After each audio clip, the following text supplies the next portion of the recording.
عن أبي هريرة رضي الله تعالى عنه قال قال رسول الله صلى الله عليه وسلم ما من مسلم يسلم علي إلا رد الله علي روحي حتى أرد عليه السلام আল্লাহর নবীর জলিলুল কদর সাহাবী হযরত আবু হুরায়রা রাদিয়াল্লাহু তাআলা আনহুর বর্ণনা তিনি বলেন আল্লাহর হাবিব জনাবে মুহাম্মদুর রাসূলুল্লাহ সাল্লাল্লাহু আলাইহি ওয়াসাল্লাম ফরমান মা মিন মুসলিমিন ইউসাল্লিমু আলাইয়া কোন মুসলমান যখন আমার কাছে সালাম পাঠায় সালাম প্রেরণ করে আমার উপর দুরূদ ও সালাম পড়ে আমার উপর যখন কোনো বান্দা দুরূদ ও সালাম প্রেরণ করে কোন উম্মত দুরূদ পাঠ করে সালাম পাঠায় ইল্লা রাদ্দাল্লাহু আলাইয়া রূহি আল্লাহ তাআলা তখন আমার রূহটাকে ফিরিয়ে দেন হাত্তা আরুদ্দা আলাইহিস সালাম আমি তখন আমার ওই উম্মতের সালামের জবাব দেই। এই হাদিসের মধ্যে আসছে যারা নবীকে সালাম পাঠায় সালাম বলে নবী তাদের সালামের সরাসরি জবাব দেন।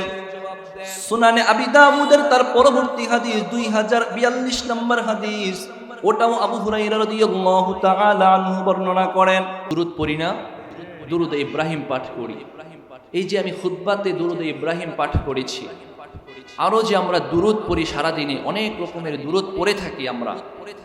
এই দুরূদ যে আমরা পড়ি, কেন পড়ি, পড়ার কি ফজিলত, কেন পড়ি আমরা, এই বিষয়ে 12টি পয়েন্টে মোট কিছু আলোচনা শুনব। কেন পড়ি, পড়লে কি ফজিলত, আর না পড়লে কি ক্ষতি, 12টা পয়েন্টে আলোচনা শুনব। 1 নাম্বার, আমরা যে এই দুরূদটা পড়ি, দুরূদটা কি এমনি পড়ি নাকি এই দুরূদ পড়া আল্লাহর আদেশ? হ্যাঁ, আল্লাহর আদেশ। দুরূদ পড়ার জন্য স্বয়ং আল্লাহ আদেশ দিচ্ছেন। 1 নাম্বার পয়েন্ট, আমরা যে দুরূদটা পড়ি এই দুরূদের ব্যাপারে আল্লাহ আমাদেরকে আদেশ দিচ্ছেন, তাই আমাদেরকে পড়তে হবে, তাই পড়ি। সূরাতুল আহজাবের 56 নম্বর আয়াতে আল্লাহ বলেন, আউযু বিল্লাহি মিনাশ শাইতানির রাজীম, বিসমিল্লাহির রহমানির রহিম,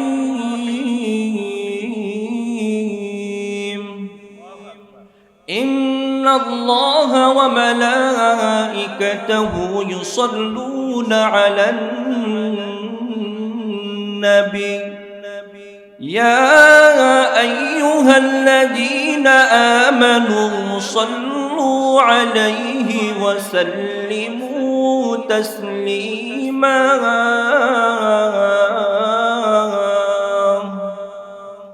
মুহতারাম হাজিরিন, আল্লাহ তাআলা সূরাতুল আহজাবের 56 নম্বর আয়াতে বলেন, ইন্নাল্লাহা ওয়া মালাইকাতাহু ইউসাল্লুনা আলান নবী, নিশ্চয় আল্লাহ এবং তার সম্মানিত ফেরেশতাগণ নবীর উপর দুরূদ পাঠ করেন। আল্লাহ নবীর উপর দুরূদ পাঠ করেন, ফেরেশতারাও নবীর উপর দুরূদ পাঠ করেন। তাই আল্লাহ বলতেছেন, ইয়া আইয়ুহাল্লাযীনা আমানু, ও দুনিয়ার ইমানদারেরা শুনো শুনো শুনো, যেহেতু আল্লাহ দুরূদ পাঠ করেন, ফেরেশতারাও দুরূদ পাঠ করে, সুতরাং তোমরা যারা ইমানদার, সাল্লু আলাইহি, তোমরাও আমার নবীর উপর দুরূদ পাঠ করো। ব্যাপারটা কত সুন্দর করে আল্লাহ বুঝাইলেন। আল্লাহও দুরূদ পাঠ করেন, ফেরেশতারাও দুরূদ পাঠ করেন, আমাদেরকেও দুরূদ পাঠ করার জন্য বলা হচ্ছে। আল্লাহ আদেশ দিচ্ছেন, তাই আমরা দুরূদ পাঠ করছি। মুহতারাম হাজিরিন, আল্লাহ দুরূদ পাঠ করেন, ফেরেশতারা দুরূদ পাঠ করেন, আমরাও দুরূদ পাঠ করি। প্রত্যেকের দুরূদের ধরন এক না ভিন্ন, প্রত্যেকের দুরূদের অর্থ এক না ভিন্ন। এবার আসেন তাফসীর খুঁজে দেখি। এই আয়াতের তাফসীরে প্রখ্যাত হাদিস গ্রন্থ সহিহুল বুখারীর মধ্যে একটা অধ্যায় আছে, কিতাবুত তাফসীর। আল্লামা ইমাম বুখারী রাহিমাহুল্লাহ এই আয়াতের তাফসীরে তিনি নকল করেন। আল্লামা আব্দুল্লাহ ইবনে আব্বাস রাদিয়াল্লাহু তাআলা আনহুমা বলেন, সালাতুল্লাহি তাআলা সানাউহু আলাইহি ইনদাল মালাইকা, আল্লাহ যে বলেছেন আল্লাহ নবীর উপর দুরূদ পাঠ করেন, আল্লাহ নবীর উপর দুরূদ পাঠ করার অর্থ হলো আল্লাহ তাআলা তার ফেরেশতাদের সামনে নবীর প্রশংসা বাক্য পাঠ করেন। আল্লাহ দুরূদ পাঠ করার অর্থ হলো আল্লাহ ফেরেশতাদের সামনে নবীর প্রশংসা পাঠ করেন। ওয়াসলাতুল মালাইকাতিল মুকাররামাতি আদ-দুআ, আর সম্মানিত ফেরেশতা যে নবীর উপর দুরূদ পাঠ করেন, এই ফেরেশতাদের দুরূদ পাঠ করার অর্থ হলো ফেরেশতারা নবীর জন্য দোয়া করেন। ফেরেশতারা নবীর জন্য দোয়া করেন। এবার আসেন, আমরা যে নবীর উপর দুরূদ পাঠ করি, আমাদের দুরূদের দ্বারা উদ্দেশ্য কি, দুরূদের অর্থটা কি? আব্দুল্লাহ ইবনে আব্বাস রাদিয়াল্লাহু তাআলা আনহুমা বলেন, ইউসাল্লুনা ইউবাররাকুন, ও দুনিয়ার মানুষ, তোমরা নবীর উপর দুরূদ পাঠ করো। তোমাদের দুরূদের দ্বারা উদ্দেশ্য হবে, তোমাদের দুরূদের অর্থটা হবে, তোমরা দুরূদের মাধ্যমে নবীর উসিলায় আল্লাহর পক্ষ থেকে বরকত কামনা করবা। তোমরা এই দুরূদের মাধ্যমে আল্লাহর পক্ষ থেকে বরকত কামনা করবা, মানে হলো আপনি দুরূদ পাঠ করলে আল্লাহ আপনার উপর বরকত দান করবেন। কত বরকত দিবেন আলোচনায় সামনে শুনবো ইনশাআল্লাহ। এক নাম্বার, দুরূদ যে আমরা পড়ি, এই দুরূদ পাঠ করা কার আদেশ? আল্লাহর আদেশ। এই জন্যে দুরূদ পাঠ করতে হবে। আমরা দেখা যায় এক সপ্তাহ যায়, এক মাস যায়, প্রতিদিন যাচ্ছে, সারাদিনে কয়বার দুরূদ পাঠ করি?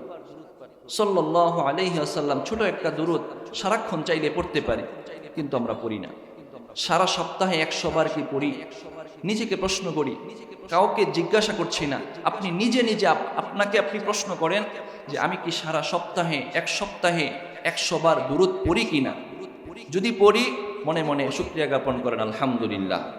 আর যদি না পড়ি থাকি, আজকে থেকে ওয়াদা করেন, এরাদা করেন যে সামনের প্রতিদিন আমি অন্তত পক্ষে 10 বার, বাড়িয়ে পড়লে 100 বার প্রতিদিন, না পারলে প্রতি সপ্তাহে 100 বার আমি রাসূলের উপর দুরূদ পাঠ করব। পারবো তো ইনশাআল্লাহ? আল্লাহ তৌফিক দান করেন। কারণ হলো, এক নাম্বার জানলাম এই দুরূদ পাঠ করা আল্লাহর আদেশ। দুই নাম্বার পয়েন্ট, এই দুরূদ পাঠ করলে দুরূদের মাধ্যমে রাসূলকে স্মরণ করা হয় না? রাসূলকে স্মরণ করা হয়। রাসূলের উপর দুরূদ পাঠ করাটা এটা ইবাদত, জিকির। ইবাদত, জিকির। জিকিরের লুগাবের মধ্যে, মুজামুল ওয়াসিতের মধ্যে 10টা অর্থ এসেছে। আমরা যে জিকির করি না, বলি জিকির, জিকিরের অর্থ কি শুধু আল্লাহ আল্লাহ জিকির? না। নামাজ, সেটাও জিকির। কুরবানি, সেটাও জিকির। কুরআন শরীফকে এটাকেও বলা হয়েছে জিকির। জিকিরের 10টা অর্থ আছে, এর মধ্যে এক জিকিরের আরো যে অর্থ আছে, একটা অর্থ হলো রাসূলের উপর যে দুরূদ পাঠ করি, এটাও জিকির। দুরূদের মাধ্যমে আপনার জিকির করা হচ্ছে। আর আল্লাহ বলেন, যখন বান্দা আমার জিকির করবে, আমার আলোচনা করবে, আমি আল্লাহকে স্মরণ করবে, আমি আল্লাহও ওই বান্দা বান্দীদেরকে স্মরণ করব। দলিল সহিহ, সূরাতুল বাকারার 152 নম্বর আয়াতে আল্লাহ বলেন, বিসমিল্লাহির রহমানির রহিম, فاذكروني أذكركم واشكروا لي ولا تكفرون।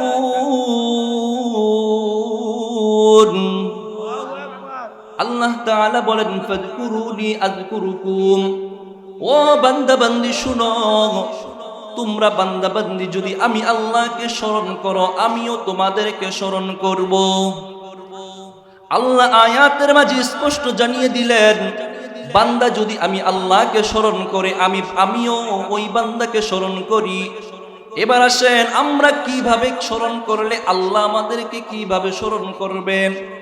এই আয়াতের মধ্যে আল্লাহ ব্যাখ্যাটা করে দেন নাই, স্পষ্ট হালত পদ্ধতি বলে দেন নাই, কিন্তু হাদিসের মধ্যে আল্লাহর হাবিব সাল্লাল্লাহু আলাইহি ওয়াসাল্লাম কথাটাকে স্পষ্ট করে দিয়েছেন।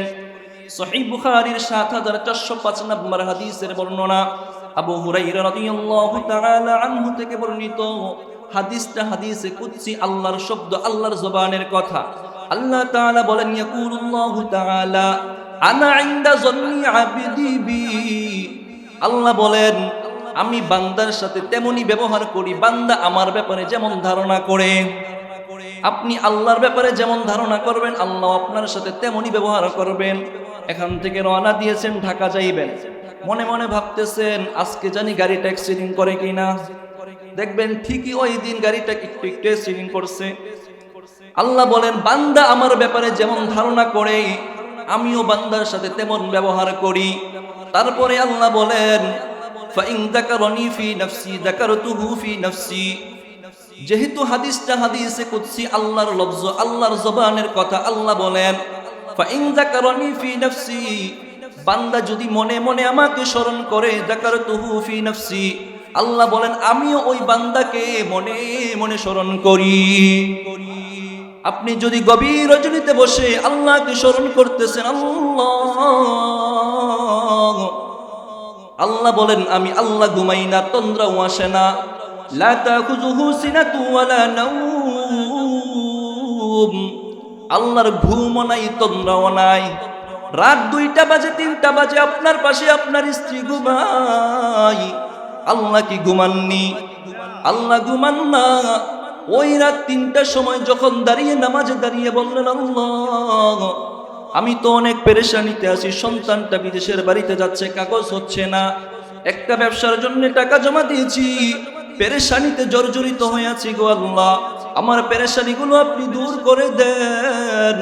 আল্লাহ সাথে সাথে জবাব দিয়ে বলেন বান্দা তুমি আমার কাছে চাইছো, আমি তোমার সমস্ত পেরেশানি দূর করে দিলাম। আল্লাহ বলেন ফাইন যাকারানি ফি নাফসি যাকারতুহু ফি নাফসি, তুমি যখন আমাকে মনে মনে স্মরণ করলে আল্লাহ আপনাকে মনে মনে স্মরণ করলেন। ফাইন যাকারানি ফি মালাইন যাকারতুহু ফি মালাইন খায়রিম মিনহু। তারপরে আল্লাহ বলেন বান্দা যদি তেমাই পূর্বপাড়া প্রবাসীদের উদ্যোগে এই মজলিসে বসে, মালাউন শব্দের অর্থ সমাবেশ, আজকের এটা সমাবেশ না, সমাবেশ মাহফিল, আমরা জমায়েত হয়েছি। আল্লাহ বলেন এই মাহফিলে বসে, মালাইন কোন সমাবেশে বসে যদি আমার কোন বান্দা বান্দি আমি আল্লাহকে স্মরণ করে গো যাকারতুহু ফি মালাইন খায়রিম মিনহুম, আমি আল্লাহ দুনিয়ার চেয়ে উত্তম মজলিস, ফেরেশতাদের মজলিসে বসে ওই বান্দা বান্দিকে স্মরণ করি। কি বুঝলেন? আপনি আল্লাহকে যেইভাবে স্মরণ করবেন আল্লাহ আপনাকে ঠিক তেমনি ভাবে রিপ্লাই দিবেন। কাউকে একটা মেসেজ দিলেন, সে আর মেসেজের রিপ্লাই দেয় না, তো ভালো লাগবে নাকি? যদি সাথে সাথে রিপ্লাই দেয় তো ভালো লাগবে। সাথে সাথে উত্তর দিলে, ঘরের স্ত্রীও যদি কথা না শুনে, ডাক দিলেন 5টা কথা শুনে না, যদি সাথে সাথে ডাক দিলেন কোথায় তুমি, বলার সাথে সাথে যদি উপস্থিত, আপনারও ভালো লাগবে, তাই না? পরের দিন যা বলবে তাই কিনে দিতে মন চাইবে। আল্লাহকেও যখন আপনি ডাক দিবেন, আল্লাহর সাথে সাথে আপনার ডাকের সাড়া দিবে। আপনি যেইভাবে ডাকেন আল্লাহ আপনার ডাকে সেইভাবে সাড়া দিবেন। এবার কথা হলো দুরূদ পাঠ করাটা তো আল্লাহকে স্মরণ করা, ঠিক না?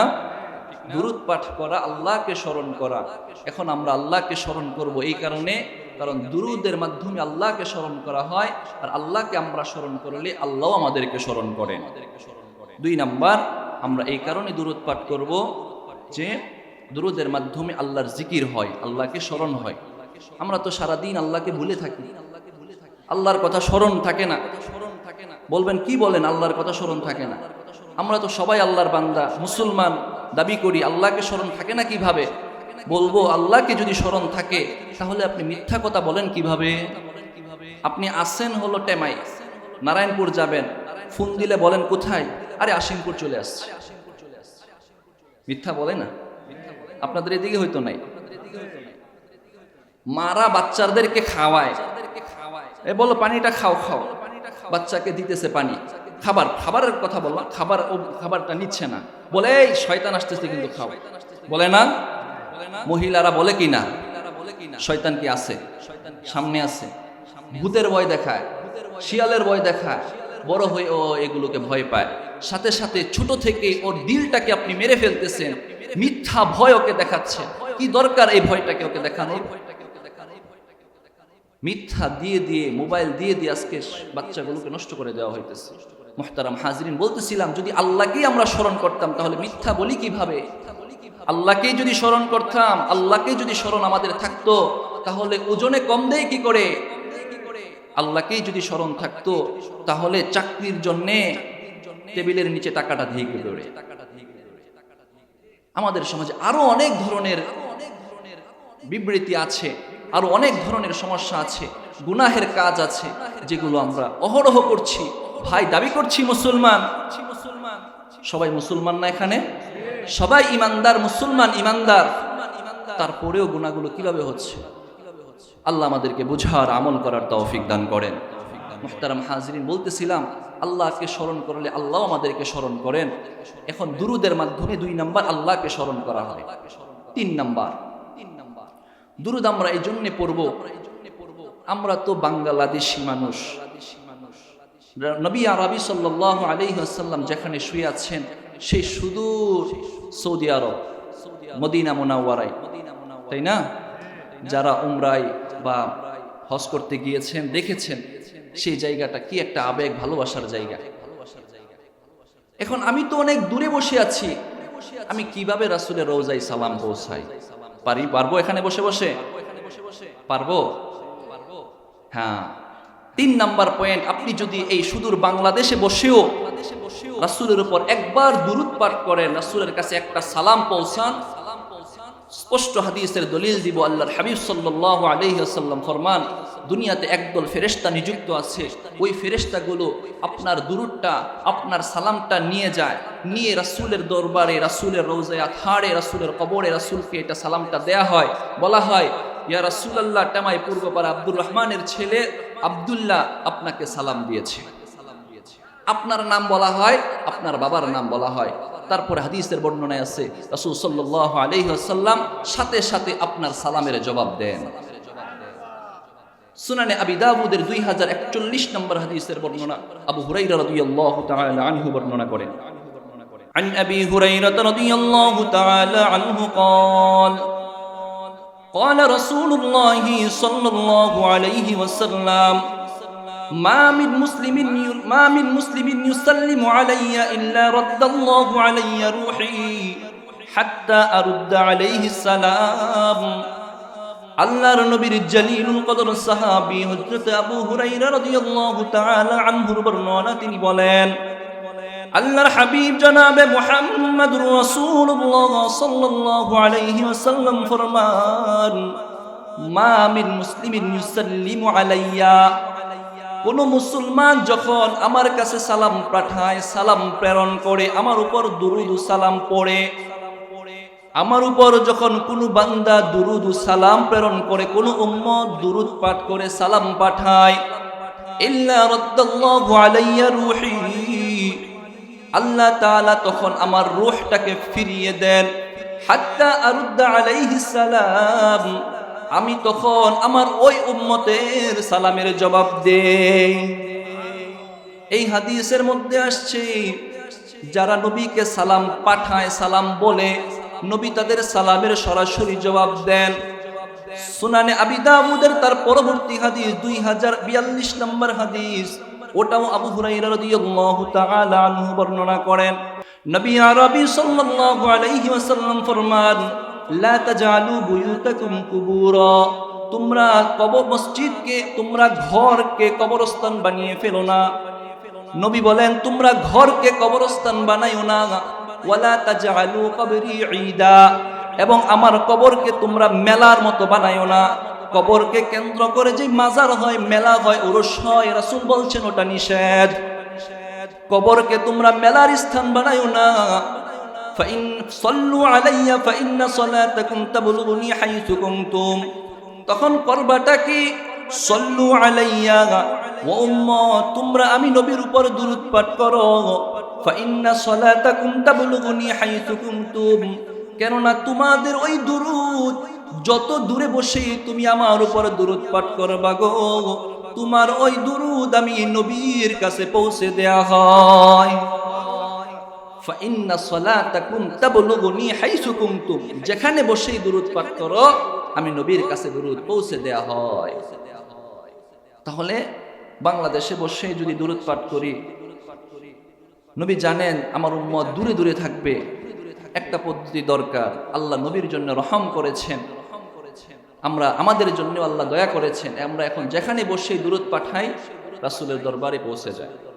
শুধু কি আমার নামে না, স্পষ্ট বলা হয় আমার উমুকের এবং বাবা উমুক, আপনার নামে আপনার বাবার নাম বলে এই দুরূদটা পৌঁছে দেওয়া হয়। আর যদি আপনি ওখানে গিয়ে বলেন সালামটা পৌঁছাইতে পারেন, আহা কি আবেগের জায়গা, কি ভালোবাসার জায়গা। যারা গিয়েছেন হাজী সাহেব তারা তো জানেন, ঠিক না? আলহামদুলিল্লাহ আমারও যাওয়ার তৌফিক হয়েছে।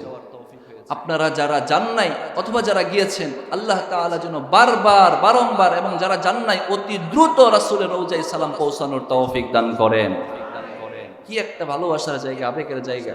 না গেলে আমি বুঝাতে পারবো না ভাই, বুঝাতে পারবো না আমি আপনাকে। আপনি মিষ্টি যদি যে না খাইছে তাকে মিষ্টি বোঝানো যাবে? সাদা যে না দেখছে তাকে বোঝানো যাবে কি সাদা? সাদা কোনটা? যার চোখ নাই সে বুঝবে না। আমি দূরে থেকে কিভাবে বোঝাই আপনাকে যে ওখানের সময়টাই কিভাবে কাটবে আপনার, ওই জায়গাটাই বা কেমন। রিয়াজুল জান্নায় যখন আপনি ঢুকবেন, বাবু সালাম দিয়ে যখন সালাম দিতে ঢুকবেন, মনে হবে না আর ওখান থেকে আপনি বের হন, বাংলাদেশে ফিরতে আর মনে চাইবেন আপনার। আল্লাহ তাআলা যেন আমাদেরকে অতি দ্রুত বারবার নবীর রওজায় সালাম পৌঁছানোর তৌফিক দান করেন। মুহতারাম হাজিরিন, বলতেছিলাম নবীর উপর দুরূদ পাঠ করব কেন? 3 নাম্বার গেল এই কারণে পাঠ করব, এবং করলে ফায়দা হলো আমাদের দুরূদগুলো সেই সোনার মদিনা রাসূলের রওজায় রাসূলের কবরে পৌঁছে দেওয়া হয়। এখন রওজা বা কবর বলাতে কোনো সমস্যা হইতেছে নাকি? দেখবেন একদল বলে শুধু কবর বলা যাবে না, রওজা বলতে হবে। রওজা রাসূলের রওজা সম্মানের খাতিরে আপনি বলেন, আমি আপনাকে বাধা দিব না, কিন্তু কবর বললে যারা খেপে যায়, রেগে যায়, এত খেপা আপনাকে কে দিয়েছে? স্পষ্টতই আবু দাউদের 2042 নম্বর হাদিসে রাসূল নিজেই বলেছেন, লা তাজআলু বুয়ুতাকুম কুবুরা ওয়া লা তাজআলু কবরি ঈদা। রাসূল নিজের কবরকে কবরি, আমার কবর বলেছেন। রাসূল যখন নিজের কবরকে নিজের কবর বলেছেন, উম্মতকে এই হাদিস শিক্ষা দিয়েছেন, তখন আপনি রওজা না বললে খেপে যাওয়ার কে? এত বাড়াবাড়ি করব না আমরা। আল্লাহ তাআলা আমরা যেন ইতিদাল, ভারসাম্য বজায় রাখতে পারি তৌফিক দান করেন। আজকালকে আমাদের সমাজে বাড়াবাড়ি খুব বেশি, একদল বাড়াবাড়ি করে আর একদল সারাসারি করে। মুহতারাম হাজরিন, কথা অন্যদিকে না যাই, গেল 3 নাম্বার, আমরা দুরূদ পাঠ করলে রাসূলের রওজায় পৌঁছে দেওয়া হয়। 4 নাম্বার, এই দুরূদ পাঠ করাটা প্রশস্ত হৃদয়ের পরিচয়, উদারতার পরিচয়। আর দুরূদ না পাঠ করাটা বখিলি পরিচয়, আর দুরূদ পাঠ না করা ধ্বংসের পরিচয়। নাউযুবিল্লাহি মিন যালিক। মানে আপনি যদি দুরূদ ছেড়ে দেন, পরিণামে আপনার ধ্বংস। দুরূদ না পাঠ করাটা আপনাকে রাসূল কৃপণ বলেছেন, দুরূদ না পাঠ করলে রাসূল আপনাকে বখিল বলেছেন। চলেন এবার 4 নাম্বার পয়েন্টে 3টা দলিল নেই। 1 নাম্বার দলিল সুনানে তিরমিজি হাদিস নাম্বার 3545, বর্ণনাকারী সাহাবী হযরত আবু হুরায়রা রাদিয়াল্লাহু তাআলা আনহু। عن أبي هريرة رضي الله تعالى عنه قال قال رسول الله صلى الله عليه وسلم رغم أنف رجل ذكرت عنده فلم يصل علي ورغم أنف رجل دخل عليه رمضان ثم انصرف حتى أن يغفر له ورغم أنف رجل أدرك أبواه الكبار فلم يدخلاه الجنة। আল্লাহর নবীর জালিলুল কদর সাহাবী হযরত আবু হুরায়রা রাদিয়াল্লাহু তাআলা আনহুর বর্ণনা, তিনি বলেন, আল্লাহর হাবিব জনাবে মুহাম্মদুর রাসূলুল্লাহ সাল্লাল্লাহু আলাইহি ওয়াসাল্লাম ফরমান, রগিমা আনফু রাজুলিন, ওই ব্যক্তির নাক ধুলোয় দূষিত হোক। নাক ধুলোয় দূষিত হোক মানে ওই ব্যক্তিটা ধ্বংস হোক। নবী বলেন ওই ব্যক্তিটা ধ্বংস হোক। যুকিরতু ইনদাহু ফালাম ইউসাল্লি আলাইয়া, যেই ব্যক্তির সামনে আমি নবীর নাম উচ্চারণ করা হয়েছে অথচ ওই ব্যক্তিটা আমি নবীর উপর দুরূদ পাঠ করে নাই। 1 নাম্বার, ওই ব্যক্তির ব্যাপারে রাসূল ধ্বংসের বদদুয়া করেছেন। যার সামনে নবীর নাম উচ্চারণ হয় ওই ব্যক্তিটা দুরূদ পড়ে না, রাসূল বলেন সে ধ্বংস হোক। ওয়ারাগিমা আনফু রাজুলিন যুকির ওয়ারাগিমা আনফু রাজুলিন দাখালা আলাইহি রমাদান, ওই ব্যক্তিও ধ্বংস হোক যে রমজান পাইল সুম্মান সালাফা হাত্তা আইয়ুগফার লাহা, এবং রমজানটা চলে গেল কিন্তু সে তার গুনাহ মাফ করাইতে পারলো না। রমজান পাইছে কিন্তু গুনাহ মাফ করাইতে পারলো না, রাসূল বলেন সেও ধ্বংস হোক। ওয়ারাগিমা আনফু রাজুলিন আদরাকা আবাওয়াহুল কিবার ফালাম ইউদখিলাহুল জান্নাহ, তিন নাম্বার, ওই ব্যক্তিটাও ধ্বংস হোক। নবী বলেন ওই ব্যক্তি ধ্বংস হোক যে তার মা বাবাকে বৃদ্ধ অবস্থায় পেয়েছে, বার্ধক্যের সময় মা বাবাকে পেয়েছে, কিন্তু মা বাবার খেদমত করে সে জান্নাত কামাই করতে পারেন নাই। রাসূল বলেন সেও ধ্বংস হোক। মা বাবারে পাইছে কিন্তু খেদমত করে জান্নাত কামাই করতে পারেন নাই। এই হাদিসে তিনজনের ব্যাপারে রাসূল নিজে বদদুয়া করেছেন। এক নাম্বার হলো যে যার সামনে রাসূলের নাম উচ্চারণ হয় কিন্তু সে দুরূদ পড়ে না। খুব সাবধান, যখনই রাসূলের নাম উচ্চারিত হবে সাথে সাথে কি পড়বেন? সাল্লাল্লাহু আলাইহি ওয়াসাল্লাম দুরূদ পড়বেন। ছোট দুরূদ পড়বেন। এখন আসলেন সামনে, ওই ঘরের মধ্যে গিয়ে বললেন আজকের রাতটা আমাদেরকে থাকার জন্য আশ্রয় দিবা কিনা? বললেন ঠিক আছে, আজকের রাতটাই তো থাকবেন, থাকেন, কিন্তু খাবারের জন্য আজকে আমাদের এখানে কিছুই নাই। আগের সময় খাবারের জন্য কিছুই থাকতো না, মানুষের আয় রুজি কম ছিল, মানুষ দারিদ্র ছিল। খাবারের জন্য আপনাদেরকে যে কিছু দিব এটা আমাদের কাছে নাই, কিন্তু থাকবেন, আমাদের একটা কাচারি ঘর আছে, আপনি ওই কাচারি ঘরে অবস্থান করেন। কাচারি ঘরের দরজা খুলে দেওয়া হলো। মুরব্বীরা জানবেন সাধারণত কাচারি ঘরটা নিজের আঙ্গিনার একটা সাইডে হয়ে থাকে। কাচারি ঘরে যখন তাদেরকে থাকার জন্য অবস্থান করার জন্য জায়গা করে দেওয়া হয়েছে, তারা দুইজন খাদেম এবং ওমর রাদিয়াল্লাহু আনহু দুইজনই ঘরের মধ্যে অবস্থান করলেন। দুইজনই ওই ঘরের মধ্যে থাকতেছেন। পেটে ক্ষুধা আছে না নাই? পেটে ক্ষুধা আছে। দেখবেন ক্ষুধা লাগলে ঘুমেও ধরে না, ক্ষুধার তাড়নায় ঘুম আসছে না চোখে, ছটফট করতেছেন কোথায় কিছু দেখা যায় কিনা। কাচারি ঘর কোথায় বা কি পাবেন? ক্ষুধার তাড়নায় রাত্রি জাগরণ করে আছেন।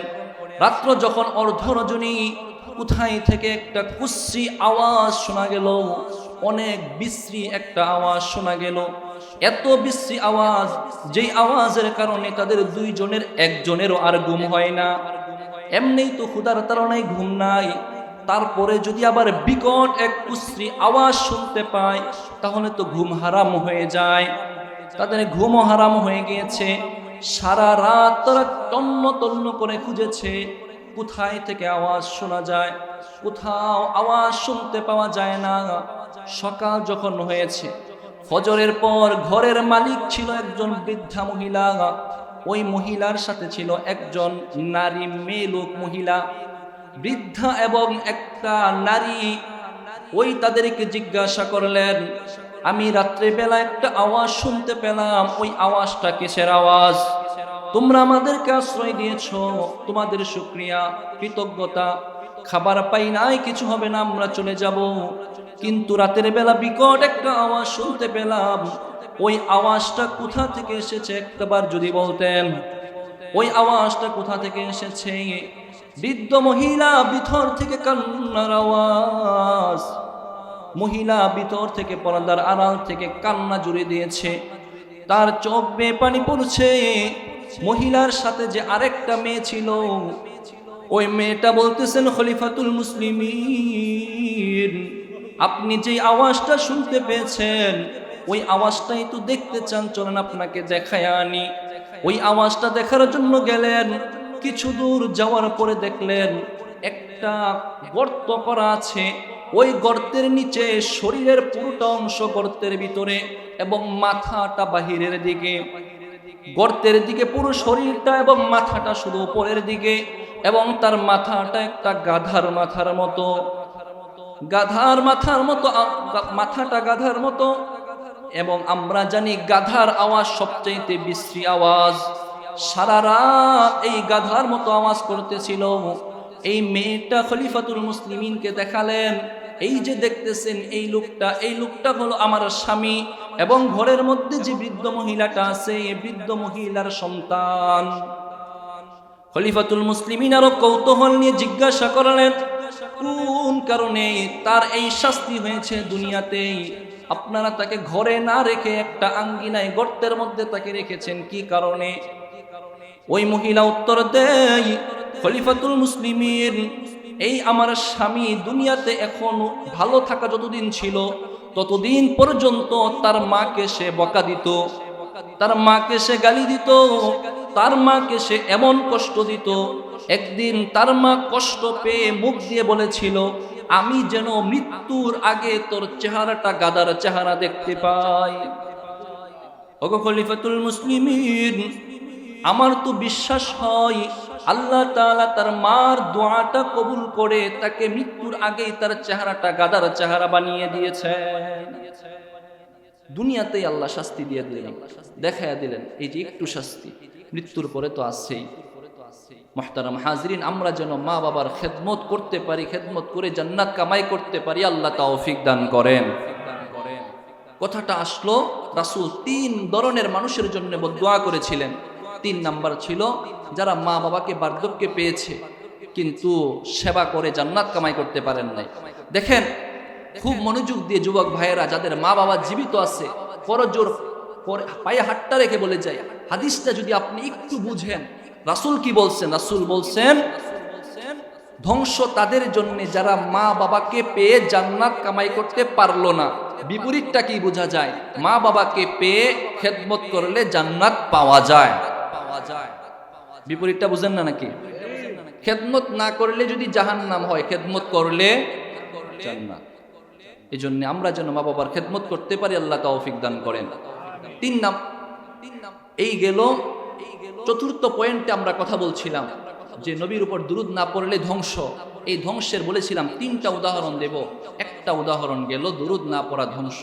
2 নাম্বার, যারা আমরা দুরূদ পড়ি না, রাসূল বলেছেন তারা কৃপণ। তারা কি? কৃপণ। আমাদের সমাজে কৃপণ কাকে বলে? বখিল। বখিল চিনেন না? বখিল আমাদের সমাজে যাদের টাকা পয়সা আছে কিন্তু খরচ করে না। আল্লাহ তাকে সম্পদ দিয়েছে কিন্তু সে সিরা সাতটাই পড়ে। এটা হলো বখিলের পরিচয়। আরো পরিচয় আছে, কিন্তু রাসূল বলতেছেন প্রকৃতপক্ষে বখিল ওই ব্যক্তি যার সামনে আমি নবীর নাম উচ্চারিত হলো কিন্তু সে আমি নবীর উপর দুরূদ পাঠ করে নাই। সহিহুত তারগীবের 1684 নম্বর হাদিসের বর্ণনা আবু যর গিফারি রাদিয়াল্লাহু তাআলা আনহু বর্ণনা করেন। عن أبي ذر الغفاري رضي الله تعالى عنه قال خرجت ذات يوم فأتيت النبي صلى الله عليه وسلم فقال ألا أخبركم بأبخل الناس قالوا بلى يا رسول الله قال من ذكرت عنده فلم يصل علي فذلك أبخل الناس আল্লাহর নবীর সাহাবী হযরত আবু যর গিফারি রাদিয়াল্লাহু তাআলা আনহুর বর্ণনা তিনি বলেন,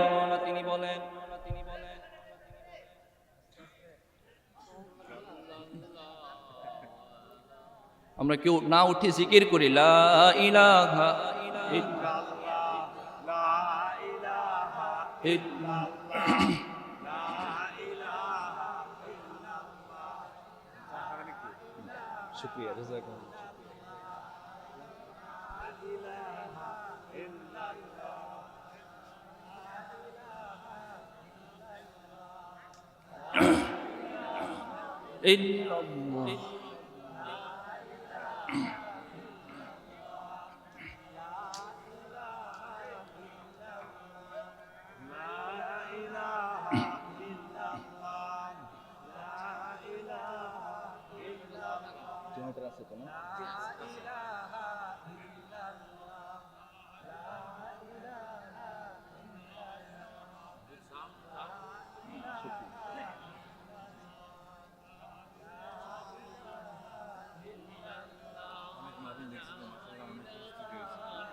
জি জি জি জি, হ্যাঁ হ্যাঁ হ্যাঁ।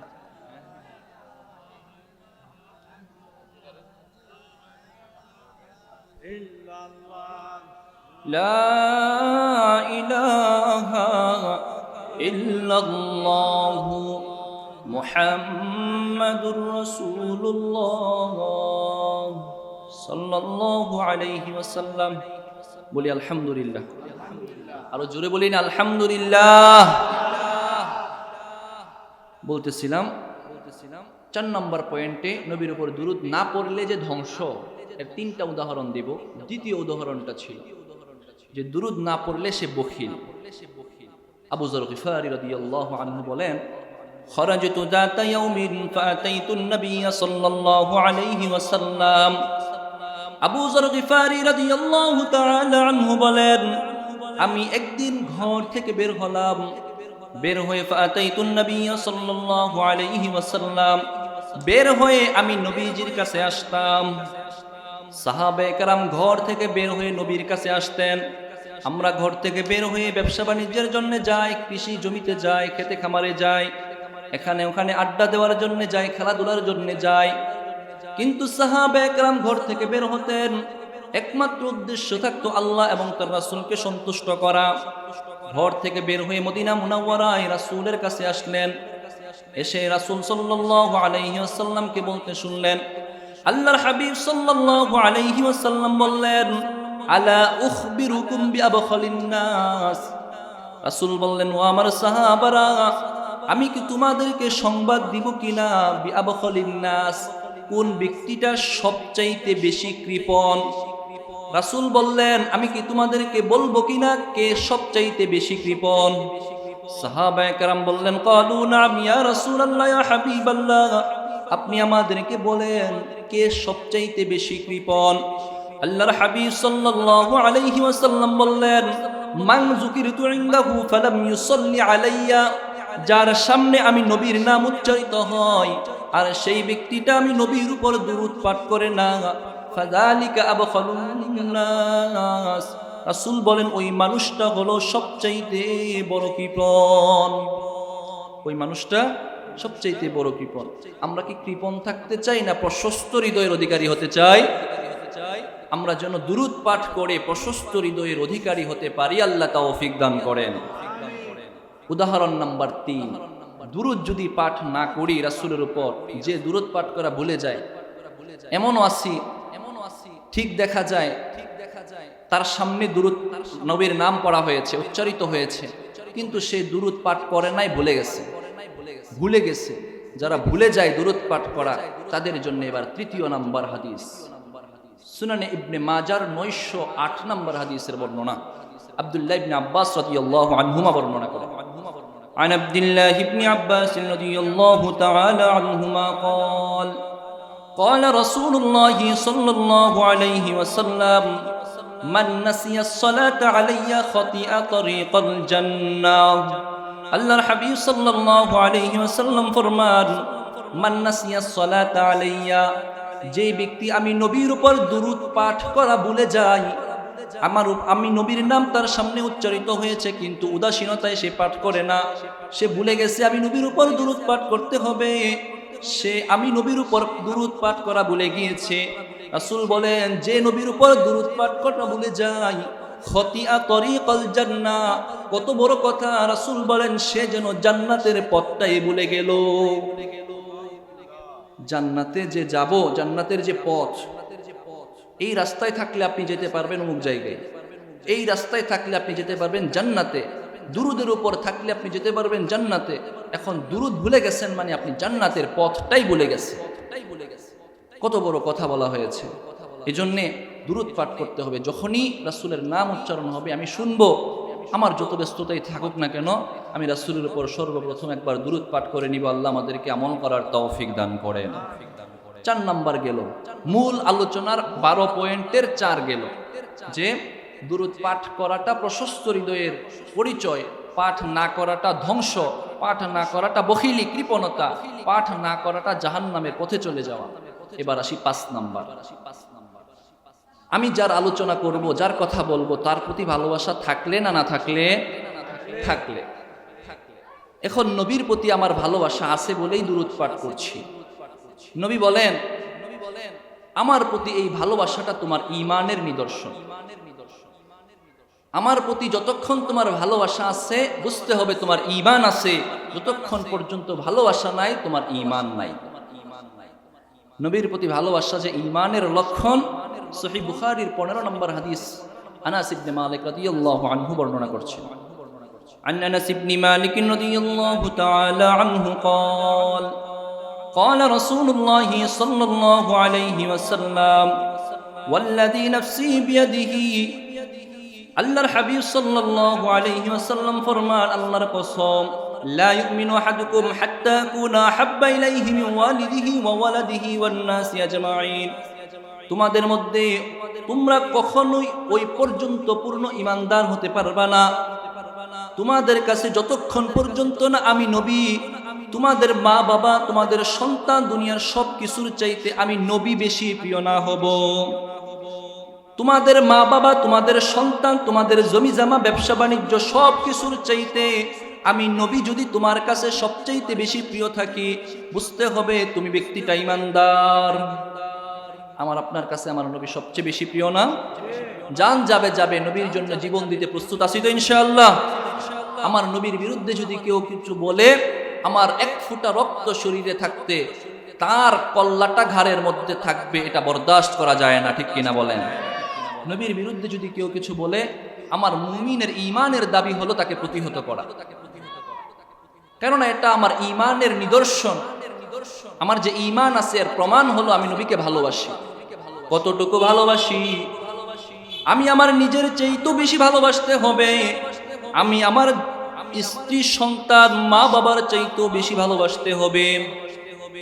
মুআজ্জামুল আওসাত লিত-তাবারানির 317 নম্বর হাদিসের বর্ণনা, আব্দুল্লাহ ইবনে হিশাম রাদিয়াল্লাহু তাআলা আনহু বর্ণনা করেন, খরাজতু যাতা ইয়াউমিন মা'আন নবী সাল্লাল্লাহু আলাইহি ওয়াসাল্লাম।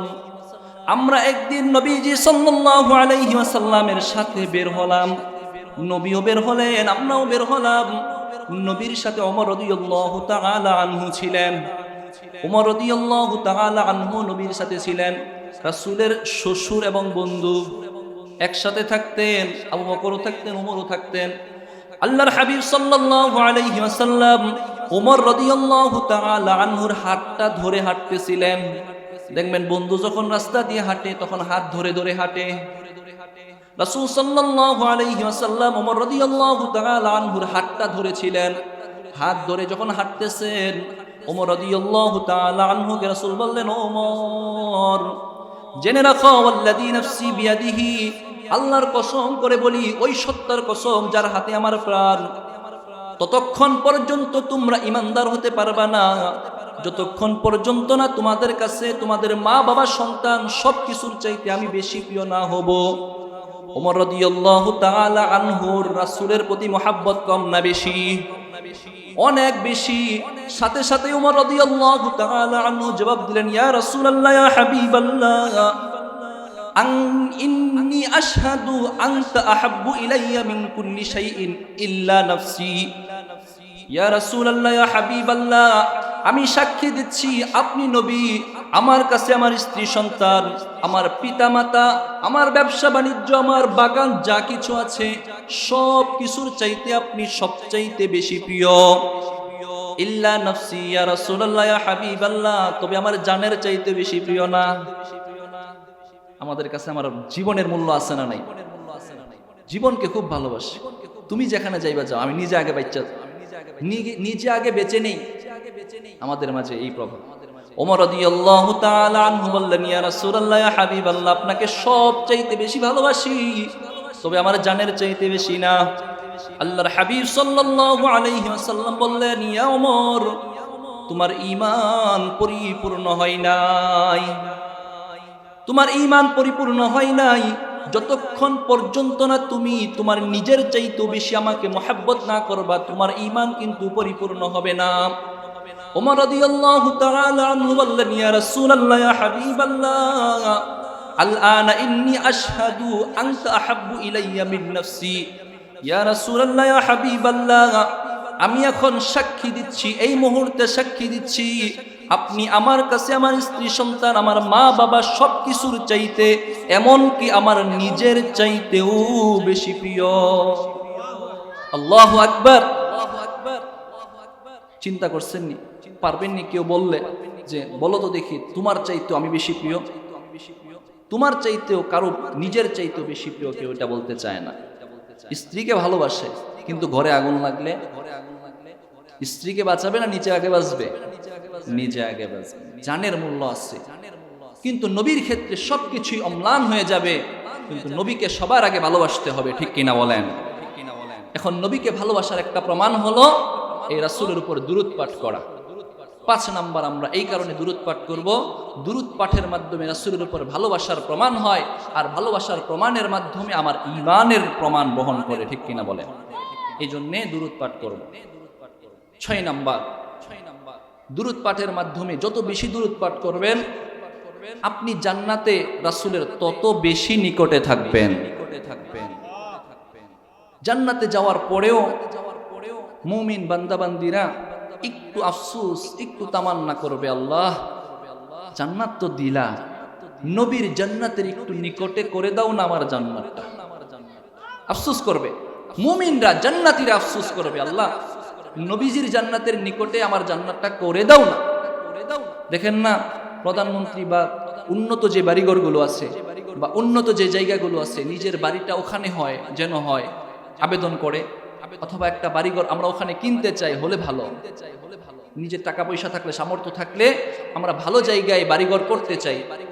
জান্নাতটা অবশ্যই ভালো, ভালোরও ভালো হলো যখন নবীর কাছাকাছি থাকবো। নবী বলেন, যে উম্মত আমার উপর যত বেশি দুরূদ পাঠ করবে, যে যত বেশি দুরূদ পাঠ করবে, ওই উম্মত জান্নাতে আমার তত বেশি নিকটে থাকবে। সুনানে তিরমিজির 484 নম্বর হাদিসের বর্ণনা, আব্দুল্লাহ ইবনে মাসউদ রাদিয়াল্লাহু তাআলা আনহু বর্ণনা করেন।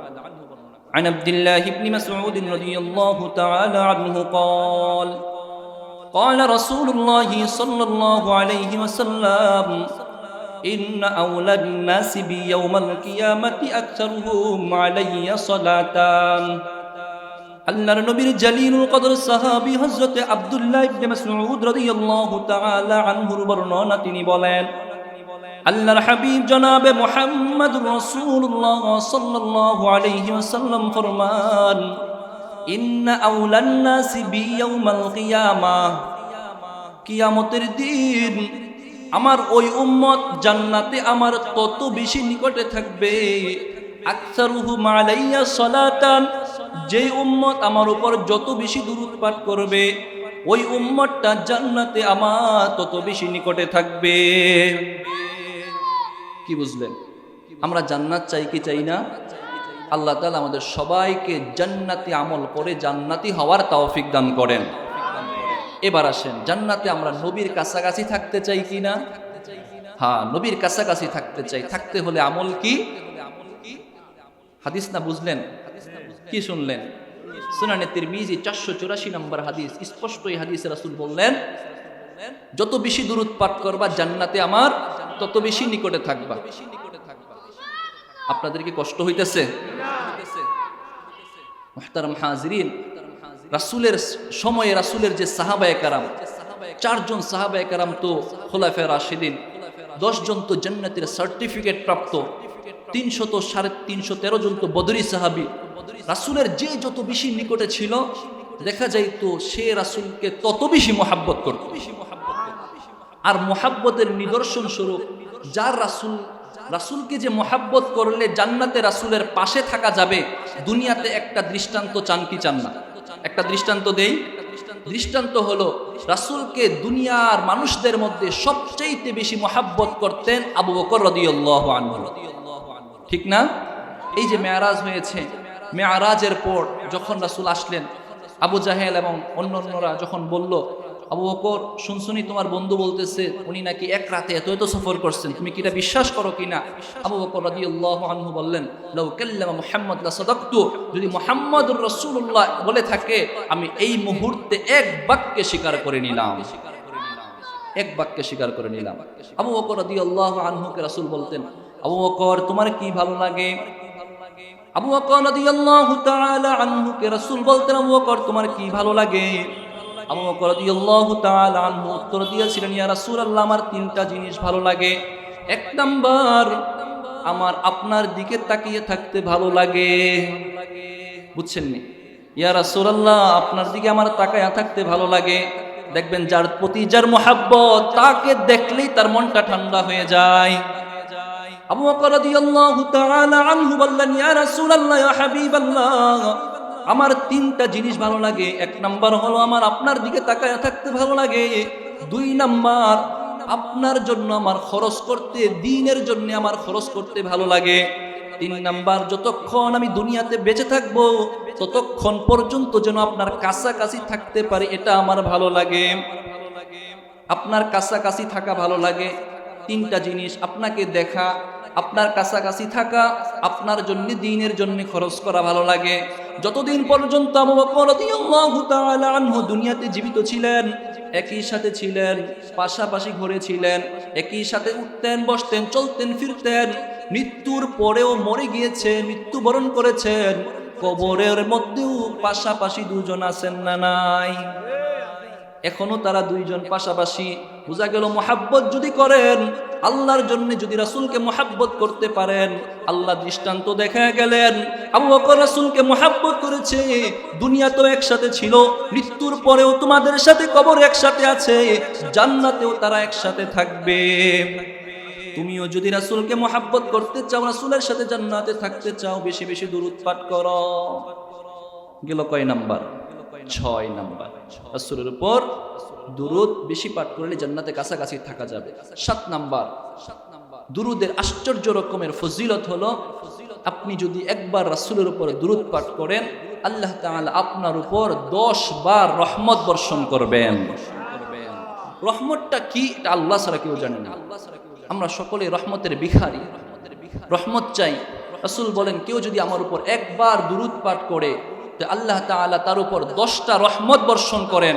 শুধু এতটুকুই শেষ না, আল্লাহ তাআলা তার 10টা গুনাহ খাতা মাফ করে দেন, সাথে সাথে জান্নাতে তার মর্যাদা 10 গুণ বাড়ায়া দেন। সুনানে নাসাঈর 1298 নম্বর হাদিসের বর্ণনা।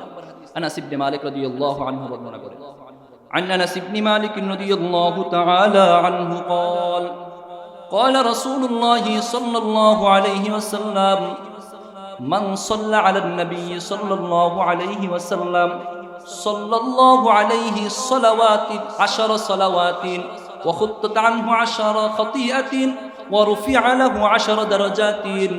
আল্লাহর হাবিব সাল্লাল্লাহু আলাইহি ওয়াসাল্লাম ফরমান, যে উম্মত আমি নবীর উপর একবার দুরূদ পাঠ করবে, কয়বার?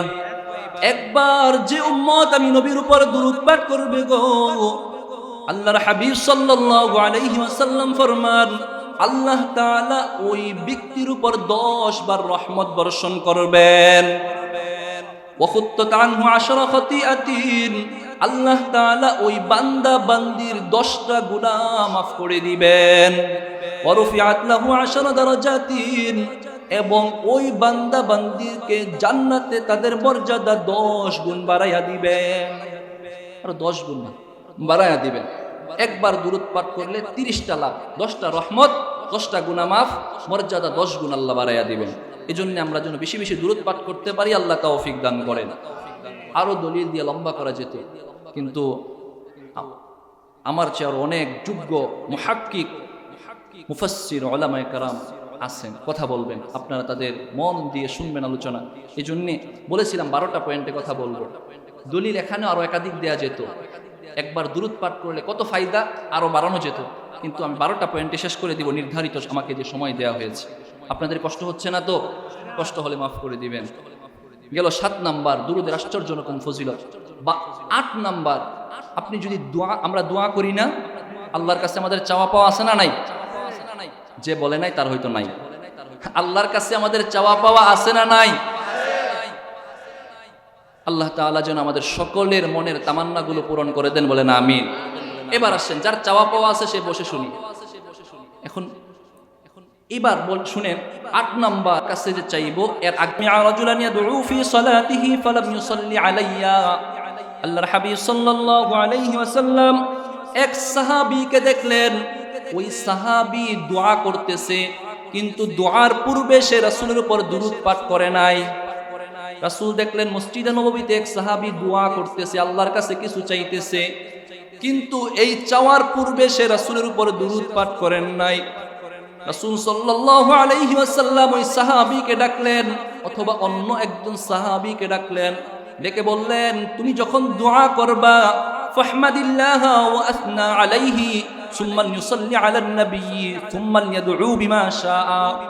আল্লাহর হাবিব সাল্লাল্লাহু আলাইহি ওয়াসাল্লাম ওই সাহাবীকে শিক্ষা দিলেন যে তুমি যখন আল্লাহর কাছে কোনো কিছু চাইবা, আল্লাহর কাছে যখন দোয়া করবা, প্রথমে আল্লাহর প্রশংসা বাক্য পাঠ করবা, তারপরেও আল্লাহর প্রশংসা বাক্য পাঠ করে নবীর উপর দুরূদ পাঠ করবা, তারপরে তোমার যা চাওয়া তুমি আল্লাহর কাছে চাইবা, আল্লাহ তোমার মনের বাসনাগুলো পূরণ করে নিবেন। 8 নাম্বার, দোয়ার আগে যদি দুরূদ পাঠ করে, সাহাবী পাঠ করে নাই, রাসূল তাকে শিক্ষা দিলেন দোয়ার আগে দুরূদ পাঠ করো। দুরূদ পাঠ করা হলো শিক্ষা, দোয়ার আগে দুরূদ পাঠ করলে আল্লাহ দোয়াগুলো কবুল করে নেবেন। 9 নাম্বার, দুরূদ পাঠ করলে আমাদের যাদের সামর্থ্য কম আছে, সব সময় দান করতে পারি না, শুক্রবারে হয়তো মসজিদে 10, 20, 100 টাকা দান করি, কিন্তু মনে তামান্না আছে আল্লাহ যদি সামর্থ্য থাকতো তাহলে আমি দান করতাম, আমি আমার সাধ্যমতো সর্বোচ্চ দান করতাম। আল্লাহ রাসূল আরবি সাল্লাল্লাহু আলাইহি ওয়াসাল্লাম ফরমান, আমার যে উম্মত আমি নবীর উপর একবার দুরূদ পাঠ করবে, আল্লাহ তাআলা তার আমল নামায় দান করার সদাকার সওয়াব দান করবেন। সহিহ ইবনে হিব্বানের 903 নম্বর হাদিসের বর্ণনা, আবু সাঈদ খুদরি রাদিয়াল্লাহু আনহুর বর্ণনা, তিনি বলছেন, عن أبي سعيد الخدري رضي الله تعالى عنه قال قال رسول الله صلى الله عليه وسلم أيما رجل مسلم لم يكن له صدقة فليقل اللهم صل على النبي اللهم صل على محمد عبدك ورسولك وصل على المؤمنين والمؤمنات والمسلمين والمسلمات فإنها زكاة أي صدقة.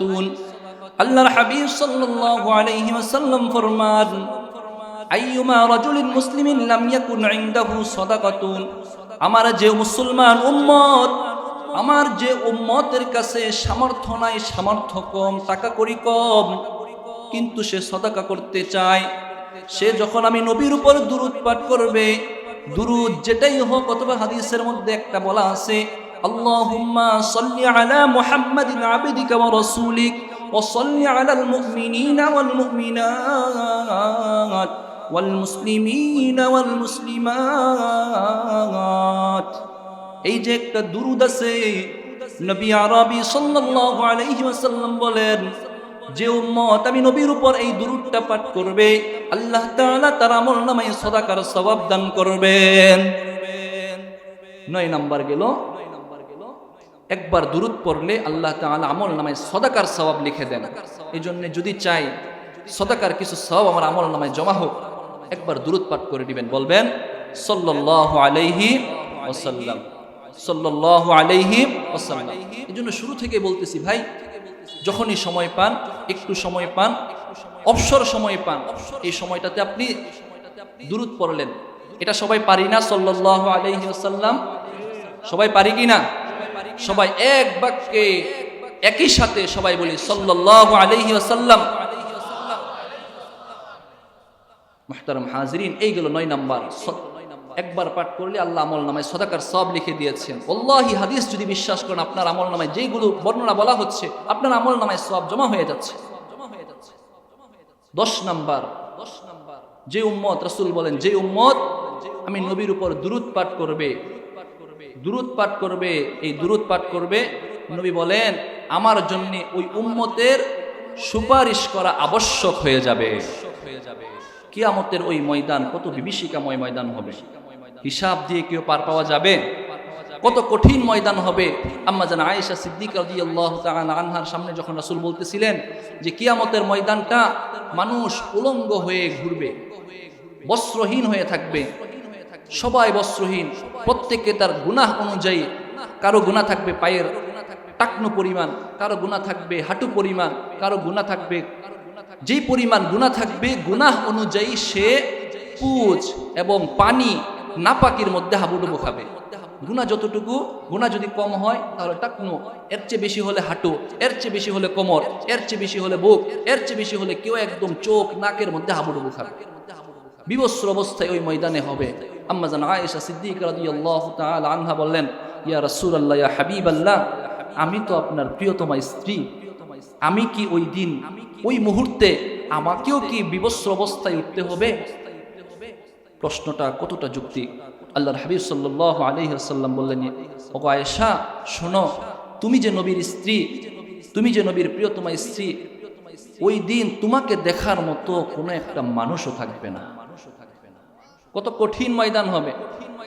ওই ময়দানে যদি সুপারিশ পেতে চান, আল্লাহর হাবিব সাল্লাল্লাহু আলাইহি ওয়াসাল্লাম বলেন, আমার যে উম্মত আমি নবীর উপর দুরূদ পাঠ করে আমি নবী ওই উম্মতের জন্য সুপারিশ করাটা আবশ্যক হয়ে যায়।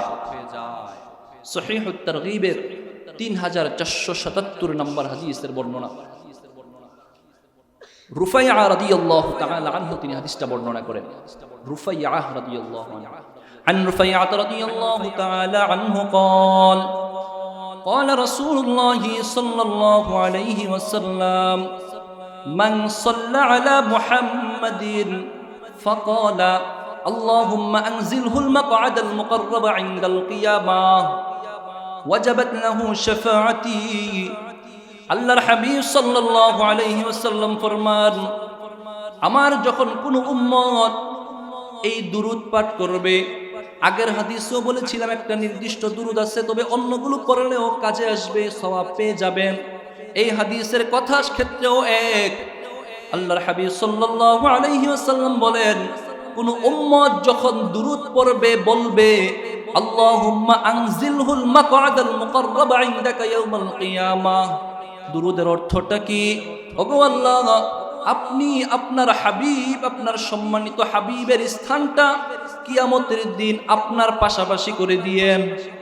এমনিই তো রাসূল কিয়ামতের দিন পাশাপাশি তো থাকবেন, তারপরেও আপনি যখন এটা বলবেন, আপনি এটা বলার মাধ্যমে আপনারই ফায়দা হবে। কেমন ফায়দা হবে? আল্লাহর হাবিব সাল্লাল্লাহু আলাইহি ওয়াসাল্লাম বলেন, যখন আমার কোন উম্মত এই দুরূদটা পাঠ করবে, ওয়াজাবাত লাহু শাফাআতি, আমার উম্মতের ওই উম্মতের জন্য সুপারিশ করা আমি নবীর জন্য আবশ্যক হয়ে যায়। আপনি যদি রাসূলের উপর একবার দুরূদ পাঠ করেন, তাহলে আপনার জন্য সুপারিশ করা নবী আবশ্যক করে নিয়েছেন। দেখেন, কথাটা ছিল আল্লাহ কিয়ামতের দিন আপনার হাবিব রাসূলের স্থানটা আপনার পাশে করে দিয়েন।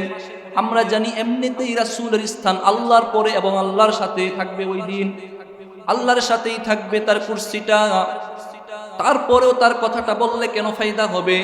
দেখবেন, দুনিয়ার প্রধানমন্ত্রী অথবা সভাপতি, এলাকার সভাপতিকে যদি আপনি সভাপতি বলেন, সে খুশি হয় না বেজার? তিনি সভাপতি, তারপরেও বললে খুশি।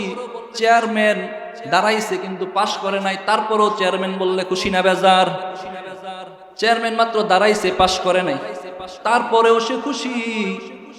আল্লাহর হাবিব সাল্লাল্লাহু আলাইহি ওয়াসাল্লামকে আল্লাহ মর্যাদা দিয়েছেন, মর্যাদা দিয়ে স্থানটা তার পাশে রেখেছেন।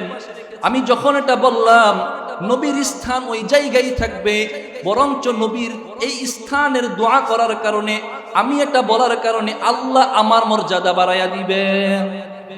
আল্লাহ আমার মর্যাদা বাড়াইয়া দিবেন, বুঝছেন না?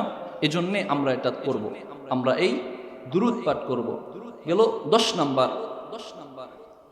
এই দুরূদের মাধ্যমে জান্নাতের, আমি যখন দুরূদ পাঠ করলাম, আমার জন্য রাসূলের সুপারিশটা ওয়াজিব হয়ে যাবে। এবার আসেন 11 নাম্বার। এই দুরূদ পাঠ করলে আমরা কতক্ষণ দুরূদ পাঠ করব, বা দুরূদ পাঠ করলে পাবো কি, কতক্ষণ পড়লে কতক্ষণ কি পাবো?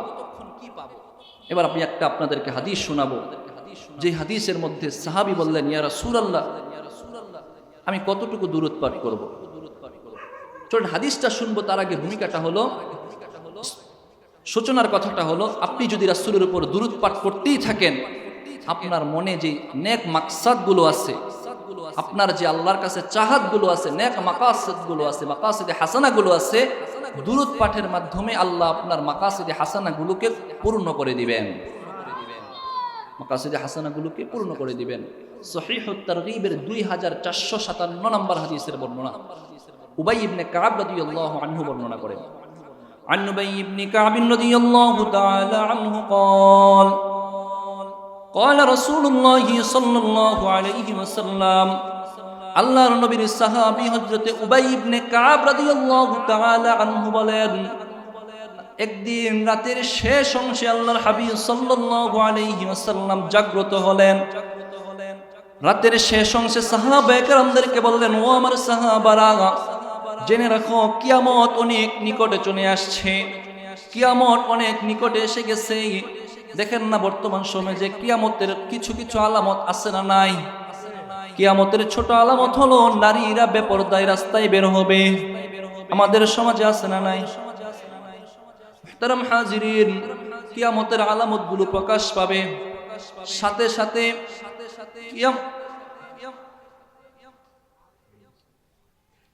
মুহতারাম হাজিরিন, হুজুর চলে আসছেন, আমি আর কথা বাড়াবো না, শুধু শেষ করে দিচ্ছি। রাসূল এখানে বলেছিলেন যে যত বেশি দুরূদ পাঠ করবা, দুরূদের কারণে যদি তোমার সারাটা দিনও চলে যায়, এই তুমি যদি আল্লাহর কাছে আর দোয়া নাও করতে পারো, এই দুরূদের মাধ্যমে